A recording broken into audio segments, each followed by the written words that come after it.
industry. But really, it's those things, and now information technology.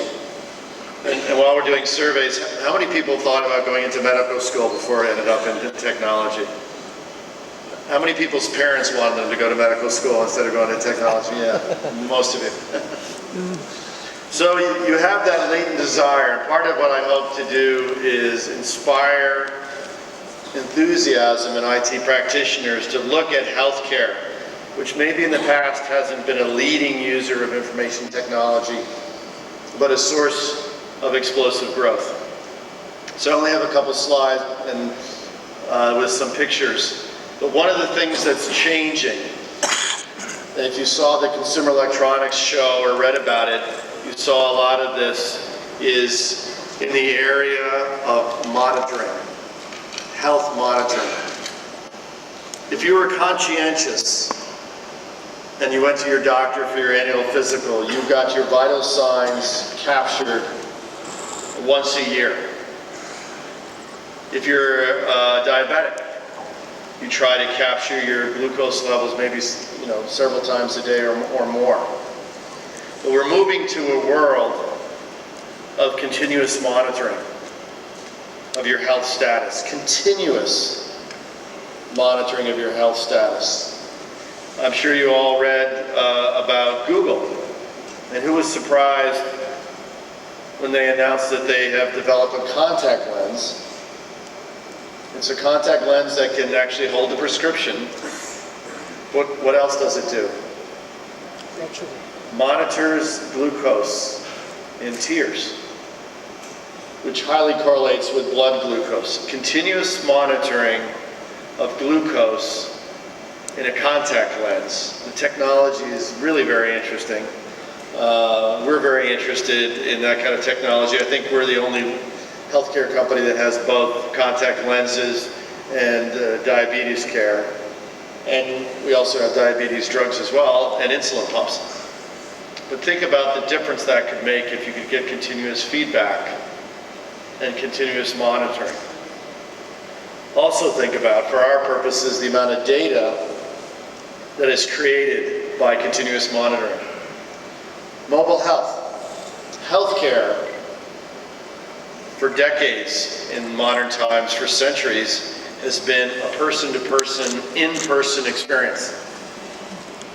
Laying on of hands, the doctor is there. But more and more as technology advances, as the quality of imaging advances, we see more and more telemedicine, remote treatment, remote diagnosis of disease. You're seeing it in dermatology. So now the reach of healthcare is extending beyond the limits of a person-to-person model. All of this is creating enormous amounts of data. I think we're going to see in healthcare big data like we've never seen in any other industry. Everybody in the world is interested in their health at some level. Imagine even just a fraction of those engaged in continuous monitoring. Healthcare extended an order of magnitude or two to developing areas through mobility and the amount of data that we're going to gather. And so the information and analytics needed to understand that data is going to take analytics to a whole new level. And it will be more than winning Jeopardy. It'll be more than predicting small movements in equity prices, as fun as those things are. But understanding what's going on in healthcare at a patient level, at a health system level as well. So what does this all mean? Looking at big data, looking at these trends, looking at continuous monitoring, we'll be able to develop products in R&D that we can't develop today. We'll be able to develop products that treat conditions that are hard to define.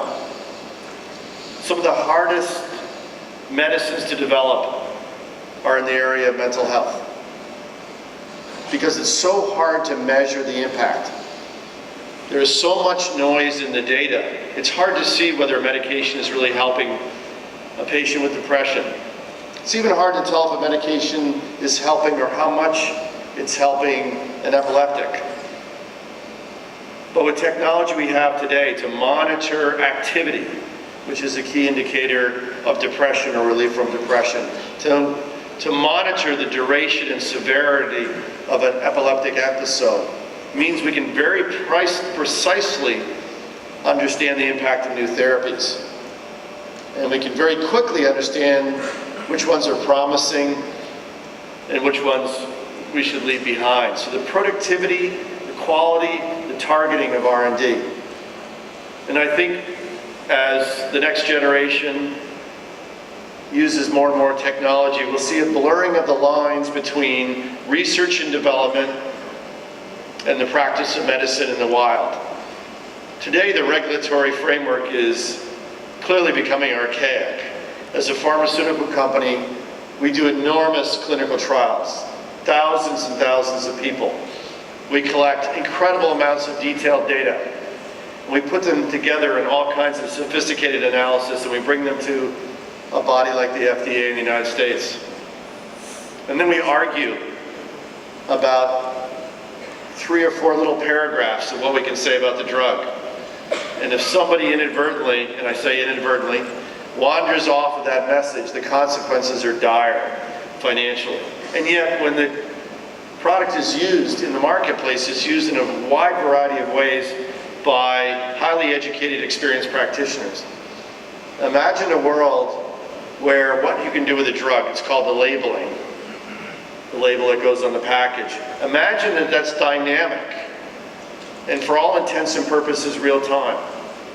So when your doctor looks at your symptoms and wants to know what's the best course of treatment is, they can have access to all the experience of all the patients who are like you near real time. Something that could change, it could be dynamic. So big data, the collection of data that we have, isn't just something that helps us be more efficient. It can change the way that healthcare is practiced. Connectivity, social media, is also changing the face of healthcare.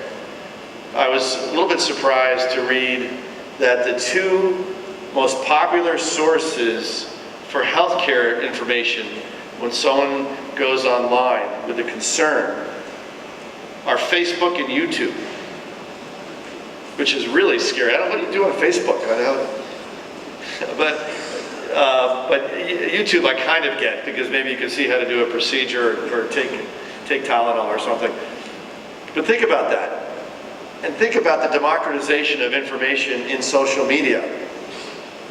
You know, what your friend's sister says online can look like it has equal weight with a resource like WebMD. So that's the environment in which we need to compete, where all information is available and flowing, not just the information of experts. And then we have the opportunity to change our business models in healthcare.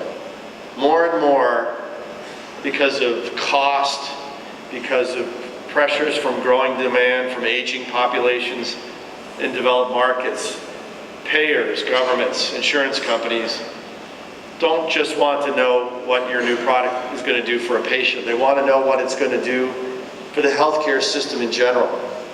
And in order to get reimbursement, we're going to have to understand the outcomes of bringing that product to market. And large provider systems want to have arrangements where you share as a product company in the benefits of the product, meaning you don't get paid unless the outcomes are achieved. So that's big data, that's B2B, and in order to make the entire healthcare system more efficient, we need to move quickly to replacing what is labor intensive to lower value, which is the entire healthcare administration system, a very large percentage of the cost, and replace that with automation. So I hope at least I've piqued your interest. I would like every talented IT professional that thinks about this, and I'm sure you're all talented in this room, otherwise you wouldn't be here, to think about a career and focusing on healthcare. I think it's one of the most explosive growth areas in technology. I'm delighted to be here to share that with you. And now I'll turn it over to Jeff. Are you next up? Thank you.